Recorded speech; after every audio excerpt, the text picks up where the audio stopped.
आज हम बात करेंगे मेडिसिन हमारे बॉडी में कैसे काम करती है, इंजेक्शन, गोली और कैप्सूल हमारी बॉडी में कैसे वर्क करता है और हमारी बॉडी इसको कैसे अब्जॉर्ब करती है और हमारे ब्लड तक कैसे पहुंचती है, और जब इंजेक्शन या लगाया जाता है तो वो हमारी बॉडी में कैसे अब्जॉर्ब होता है। सबसे पहले हम बात करते हैं कि जो हम टैबलेट खाते हैं वो हमारी बॉडी में कैसे काम करती है। और जैसे ये मेडिसिन हम खाते हैं तो वो हमारे स्टोमिक में जाके उसको हमारा स्टोमिक अब्जॉर्ब करता है, छोटे छोटे पार्ट्स में डिवाइड कर देता है, जो हमारे ब्लड में डिवाइड हो जाती है। डिवाइड होने के बाद बंदा फिट होना शुरू हो जाता है, ठीक होना शुरू हो जाता है। और उसके बाद ऐसे ही कैप्सूल का अमल है। कैप्सूल जो है वो टैबलेट से जल्दी अब्जॉर्ब हो जाता है, और जैसे कैप्सूल हम खाते हैं हमारी बॉडी में या स्टोमिक में जाता है, जाते ही ये अब्जॉर्ब हो जाता है। इसकी ब्रीक लेयर होती है वो फट जाती है और ये छोटे छोटे पार्ट्स में डिवाइड होने के बाद ये हमारे ब्लड में शामिल हो जाता है, और शामिल होने के बाद ये हमें ठीक करना शुरू कर देता है। हमारी बॉडी में इनके अब्जॉर्ब होकर हमारे ब्लड में शामिल होकर हमें एक्टिव करता है, ठीक करता है। ऐसी ये हम अलग-अलग मेडिसिन इस्तेमाल की जाती है, अलग-अलग उनको ऐसे होता है कि बाद टाइम डॉक्टर पेशेंट को ओरल की बजाय इंजेक्शन पे ले आते हैं। इंजेक्शन कैसे अब्जॉर्ब होता है वो भी हम आपको आगे डिटेल में बताएंगे। जैसे कैप्सूल हमारे स्टोमिक में जाता है, यानी इनमें दो बेनिफिट ज़्यादा होते हैं, एक कैप्सूल और दूसरा इंजेक्शन और कैप्सूल जल्दी अब्जॉर्ब हो जाता है निस्बत टैबलेट से। टैबलेट थोड़ा सा टाइम लेती है, उसके बाद ये अब्जॉर्ब होती है।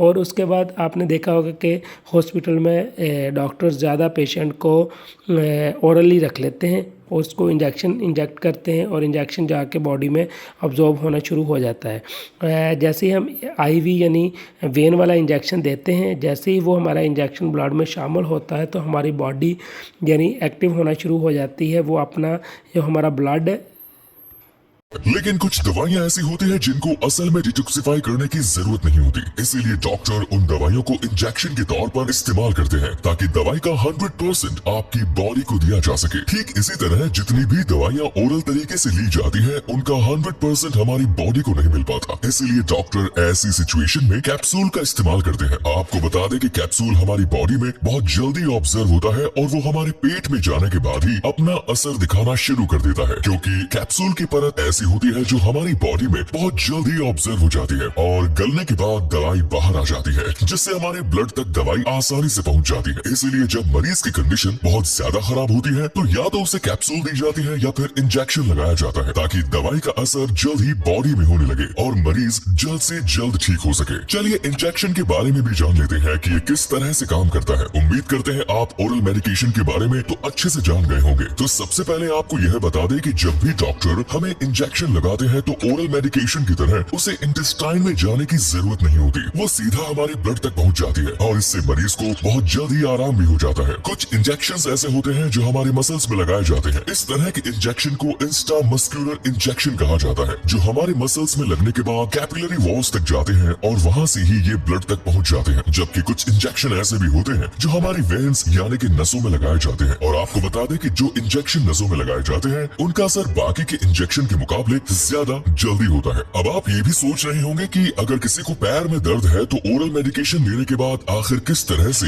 हमारे सिर्फ पैर का दर्द ठीक हो जाता है, यानी ये दवाइयाँ टारगेट कैसे करती है। दरअसल यही काम ब्लड फ्लो का होता है। जब एक बार हमारे ब्लड के अंदर दवाइयाँ घुल मिल जाती है, उसके बाद हमारे सेल्स ये पहचान करते हैं कि हमारी बॉडी के किस पार्ट्स में प्रॉब्लम है। फिर यही दवाइयाँ टारगेट जगह पर पहुँचती है और अपना असर दिखाना शुरू कर देती है। इसलिए दवाइयों को इस तरह से तैयार किया जाता है कि वो जल्द ही हमारी बॉडी में ऑब्जर्व हो सके, और इस तरह की दवाइयों को लिपिड सॉल्युबल मेडिसिन भी कहा जाता है। यानी कम शब्दों में कहें तो अगर आप चाहते हैं कि आपकी बीमारी जल्द से जल्द ठीक हो जाए तो इसके लिए बहुत जरूरी है कि जो दवाइयां आप ले रहे हैं वो जल्द से जल्द आपकी बॉडी के अंदर ऑब्जर्व हो जाए, और ये काम डॉक्टर का होता है कि वो ऐसी दवाइयां अपने मरीज को दे जिससे मरीज को उसका असर बहुत कम वक्त में दिखने लगे। इसके अलावा हो सकता है आपने भी कभी यह नोटिस किया हो कि कई बार ऐसा होता है कि हम ऐसी दवा खा लेते हैं जिसके बाद हमें पूरा दिन सुस्ती आती है और कुछ भी करने का मन भी नहीं होता। दरअसल ऐसा होने के भी कई रीजन होते हैं। सबसे पहला रीजन ये है कि जिस डॉक्टर ने आपको वह दवाई दी है उसकी पावर इतनी ज्यादा है कि आपकी बॉडी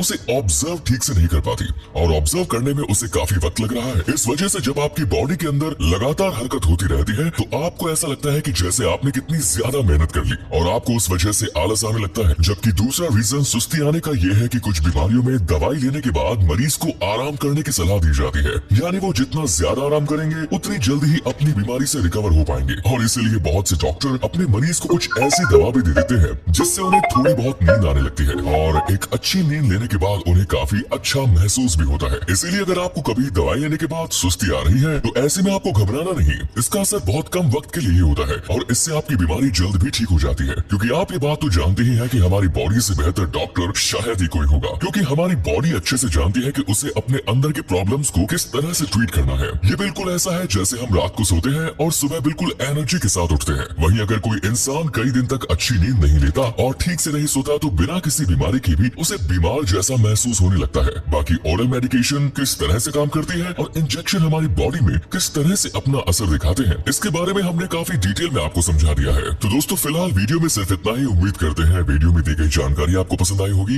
आपको इस वीडियो से काफी कुछ जानने को मिला है। अगर ये वीडियो पसंद आई तो लाइक